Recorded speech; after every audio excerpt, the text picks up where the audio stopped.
তো বন্ধুরা, তোমরা যারা মাছ খেতে একদম পছন্দ করো না, আমি কিন্তু মাছ খাই, কিছু কিছু মাছ খাই, কিছু কিছু খাই না। যেমন সিলভার কাপ মাছ আমি একদম পছন্দ করি না, জানো তো। তাই না, আমার মা এরকম সব বানিয়ে খাইয়ে দেয়। তো দেখে নাও, তোমরাও শিখে নাও, বাড়িতে এরকম বানাবে। তো মাছটাকে প্রথমে ছাড়িয়ে নিয়েছে, তার মধ্যে দিয়ে দিয়েছে পেঁয়াজ, একটু নুন, হাফ টিস্পুন মতো নুন, আদা রসুন বাটা, আর এই দিয়ে দিল 2 চামচ মতো জিরে মরিচ গুঁড়ো একসাথে।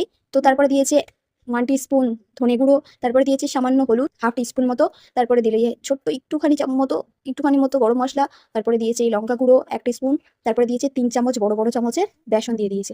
তো এগুলোকে ভালো করে মিক্স করে নিয়ে তারপর তার মধ্যে আবার দেবে মা কিন্তু কর্নফ্লাওয়ার। হ্যাঁ, কর্নফ্লাওয়ার দেবে, কিন্তু অবশ্যই মুচমুচে। আর কর্নফ্লাওয়ার না থাকলে একটু ময়দা দিয়ে দেবে। তো এই কর্নফ্লাওয়ার দিয়ে দিল, দিয়ে সেগুলোকে ভালো করে মাখিয়ে এরকম চ্যাপটা চ্যাপটা সেট করে নিয়েছে। তোমরা গোল গোলও করতে পারো, এমনি বল বল, তারপর চারকোনাও করতে পারো। আর এটা না ভাজার পরে ভীষণ টেস্ট হয়, একদম ভাত দিয়েও খাওয়া যাবে, শুধুও খাওয়া যাবে। তারপরে মা ভেজে নিল টুকটুক করে সবগুলোকে। তারপরে যখন ব্রাউন কালার হয়ে যাবে তখন সেগুলোকে তুলে নিতে হবে। আর একবার জাস্ট বাড়িতে বানিয়ে খেয়ে দেখো, এতটাই টেস্টি হয় না, তোমরা ধরতেই পারবে না এটা মাছ না অন্য কিছু দিয়ে বানানো। আর এই দেখো, ভেঙে দেখিয়েও দিলাম কেমন লাগছে, এটা মা ভেঙেছে।